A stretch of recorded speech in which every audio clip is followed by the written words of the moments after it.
The U.S. Army Air Corps needed a new twin-engine, multifunctional platform, and Bell Aircraft Corporation responded with the Airacuda, the company's first military aircraft built in the 1930s. The aim was to have a single, more affordable aircraft that could handle all aspects of military aviation. Modern inventions like the front-facing gun turrets pointing forward, the one cabin with a gun on each wing, and the third cabin with the pilot and copilot on the aircraft's nose were all firsts on the Bell Airacuda. These improvements made it possible for the plane to efficiently carry out a variety of tasks.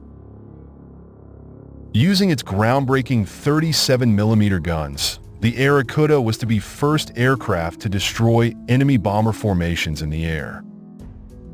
It was sluggish, cumbersome, and challenging to maneuver against opposing attacks, even though test pilots saw potential in it. The aircraft's speed limit of 277 miles per hour rendered it unfit for use as an interceptor. Enemy fighters might target it from the flanking position due to its weight and bomber-like appearance.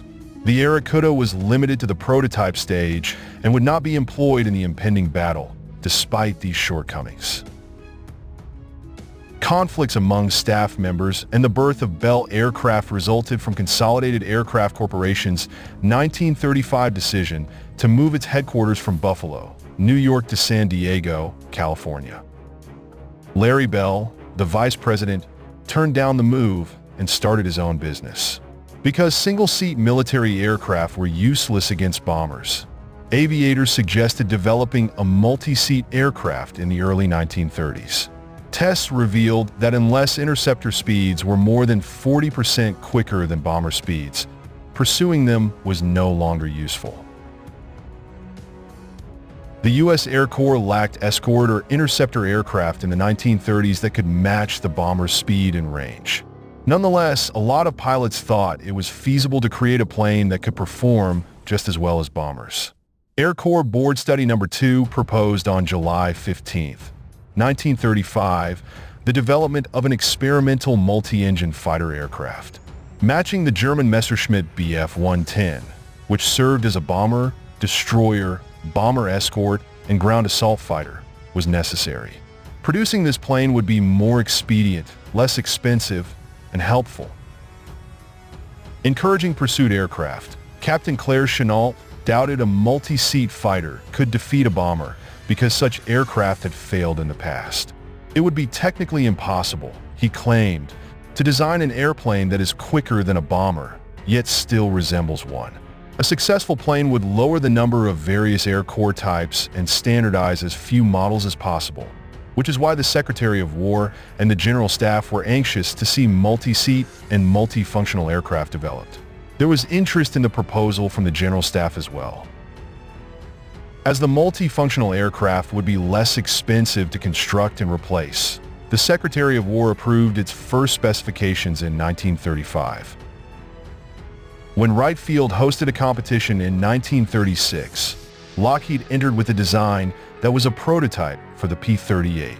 With its 37mm M4 guns positioned in a front compartment and a cabinet next to each wing nacelle, Bell's futuristic, unique, and potent XFM1 aircraft suggested the kind of devastation it might do to adversarial pilots. Bell's 37mm guns dazzled the Air Corps, and they emerged victorious in a contest.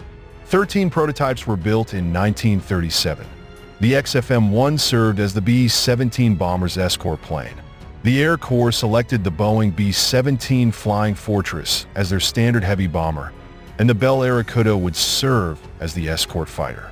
The B-17s could maintain their formation as Airacuda would escort them, freeing up the remaining bomber fleet to concentrate on their assigned targets. The escort fighter function would be performed by the Bell Airacuda. Fast, tough, and adaptable, Bell's original Airacuda design was intended to serve as an escort, bomber, and pursuit aircraft. The aircraft was to reach a maximum speed of 300 miles per hour and maintain an operating range of 3,000 miles. Bell selected an Allison V-17 1041 dual-engine configuration, with each engine housed in a separate nacelle inside the wing and held outboard of the fuselage. The Airacuda was configured as a pusher aircraft, with the propellers positioned ahead of the trailing edges of the wings. The weapon systems, crew quarters, and bomb storage were all located within the fuselage. The fuselage was innovatively placed in front, with a single vertical tail fin attached at the top nash. The Airacuda's glass cockpit was intended to enhance radio operator, pilot, and navigator communication and visibility. With M1919 Browning machine gun and a 37mm M4 cannon, the gunners had workspace in each engine nacelle frontal region. The radio operator carried a Browning M2 machine gun with a caliber of 50 for flanking strikes. Within the bomb compartment of the aircraft had a capacity of 20 by 30-pound drop bombs. It was anticipated that the Airacuda would have enough speed to pass bombers, destroy them safely at a distance, and avoid being pursued by opposing aircraft. They were so certain of this that they did not station any rear weapons in case of an ambush from the rear. On September 1, 1937, the Airacuda made its maiden flight, although it had a number of problems, including a sluggish speed, 277 miles per hour, which was less than the 300 miles per hour needed by the Air Corps. Because of this and its 600-pound bomb load, the aircraft weighed 17,333 pounds, making it unfit for use as an interceptor. The aircraft was also difficult to maneuver, which prevented it from dogfighting and necessitated more design and weight improvements. The Airacuda piloting experience of Eric Schilling is detailed in his book Death and Destiny.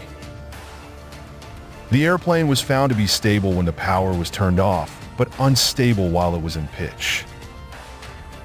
A forward control push would lead the aircraft to pitch over in order to correct pitch. The aircraft would tip up even when it was in appropriate trim, necessitating quick correction.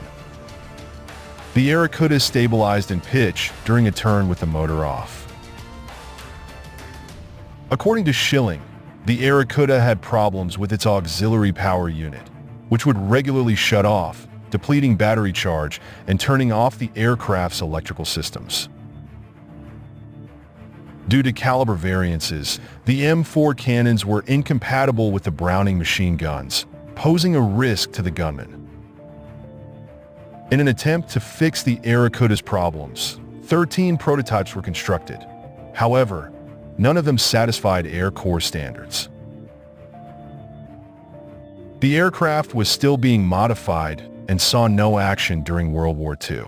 The Airacuda bomber-destroyer proved to be an unsuccessful design for Bell Aircraft, and the surviving Airacudas were dismantled in 1942. The engineering team's ideas would open up more lucrative opportunities for the business.